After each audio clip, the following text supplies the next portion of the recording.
You're on, buddy. Well, I can't be on because my daughters are in the other room. They're arguing all day. Didn't get my nap, didn't get to make a video. Girls are arguing about Zoom Hangouts, who got invited to play with whom. And then my wife is recovering from flu symptoms. She got them from me. I was a spreader.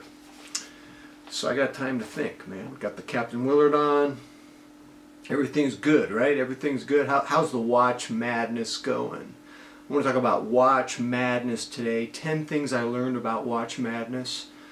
I'm not going to talk too much about what watch madness is. I'll give you a brief definition of the watch madness. I suspect most of you who are watching this video have the watch madness.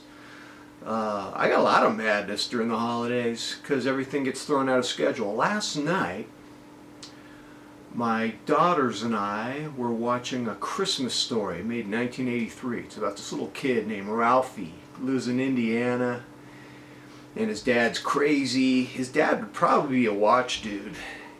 He'd probably be on my YouTube channel lecturing me about stuff, but man, I went way off my diet. I had ciabatta rolls with smeared grilled cheese and avocado. And then right in the middle of the movie, I got up. I don't eat sweets often, but my wife made this homemade Rocky Road. It looked like a rocky, it was peanut butter and chocolate and all these crevices. I mean, my favorite candy bar as a kid was the Rocky Road candy bar. This was a giant bake cookie, not a baking pan just full of this Rocky Road. I had a very generous portion of it. So I think my face is getting bigger as we speak. I think my bracelet on my watches are getting tighter. Bracelets, that's it. I'm thrown out of my schedule, man. Christmas throws me out of my schedule. So the watch madness. What is the watch madness? You probably have it. Goodness, man, today my girls, I keep hearing the doors opening of their bedroom slamming, and I hear it now. It's driving me crazy. Anyways, the watch mad. I heard it again. This is going to be a really bad video. Oh, by the way, yesterday's video was probably the worst video I ever made, conceptually. Execution-wise also, because you don't make a loom hierarchy video without doing loom shots. I mean, my excuses, I'm getting old, but no, I have no excuses. That will go in my hall of lame shame videos. Dude, I may have to delete that video. I may have to delete this video because of the I can hear the doors opening and closing in the background. I may have to delete 2 videos in a row as I try to talk about the watch madness. Cut! Alright, so, just heard another door slam. Okay, I don't know. Just having a bad day. Don't like the holidays. Had Rocky Road in my system, Rocky Road hangover. But I do have Captain Willard on. The watch madness. The watch madness, 2 things I just want to say about it, and then I'll tell you 10 things I learned. The watch madness is when you spend all your thoughts thinking about watches, day and night. I woke up at 3 a.m. wearing a watch, and I thought of doing a watch switch at 3 a.m. So yeah, that's madness. The other thing I'll say, God, I heard another door slam. Wow, something's going on. I'm more interested in what's going on over there because why would you want to open and close doors that much? No. Anyways, a lot of you tell me, and I do this too, you'll just interrupt yourself and just stare at your watch for a long time. If you do those 2 things, I don't need to give you the other list of things. If you just do those 2 things alone, constantly stare at your watch and constantly think about watches 24/7, you have the watch madness. And here's what I've learned about it.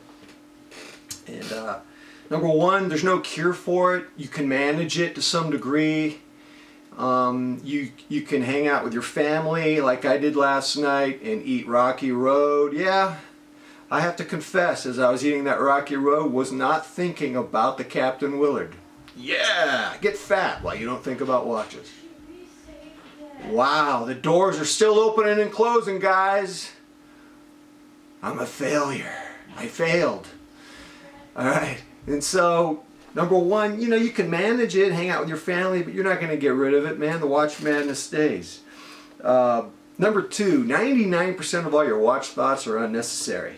I mean, I did a loom hierarchy. At the end of the day, you know, the different gradations of looms about as relevant as to the theological question of how many angels can dance at the tip of a pin. That's what, you know, you're overcome by unnecessary thoughts. Number three, we all have a different watch collection threshold. I hear fighting over there. Bad video. May have to delete this video. We all have a different threshold. Mine is about 8. I mean, I wouldn't mind if it were smaller. Yours may be 28. I don't know. But the threshold differs.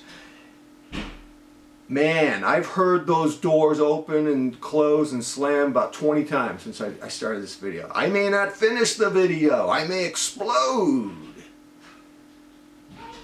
Hey guys, can you stop opening and closing doors?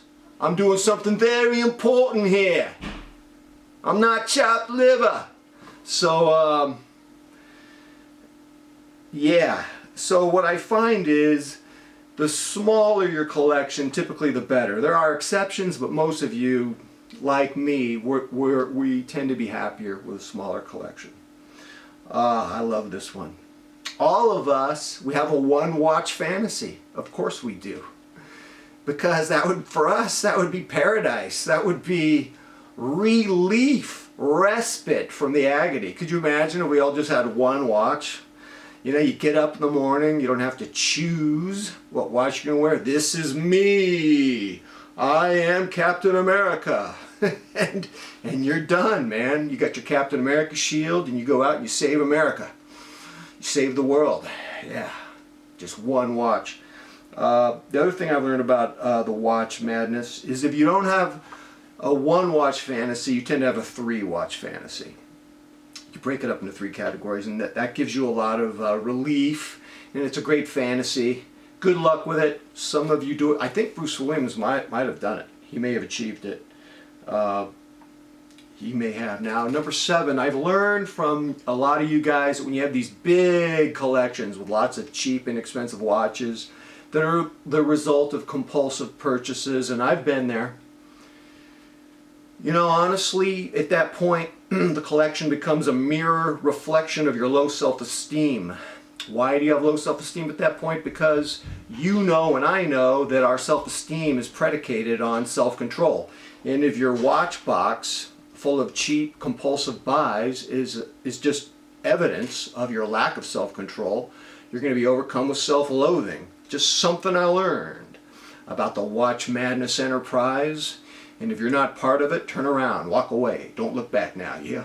Because you want a good life. All right, number 8. Social media is a 24/7 open liquor store in your back pocket. And you're a watchaholic and you're in trouble. You know it, and I know it. We're in trouble. Laugh at it, sure. Talk to me, I'll talk to you. Let's see if we can get through this, ladies and gentlemen. Number 9. Too often, I think, as we hang out with each other on social media, I think watch consumerism becomes a sad replacement, a sad substitute for friendship. And that's a shame. Which brings me to number 10. Should we just walk away from social media and our watch community? No.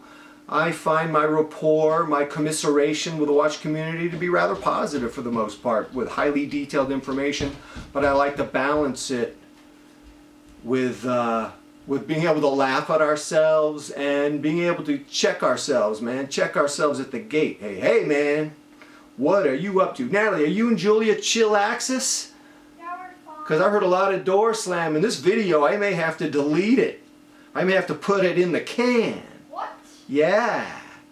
All right, ladies and gentlemen, this could be a deleted video. While it's up, tell me what you think about the watch madness. Until next time, I'm out.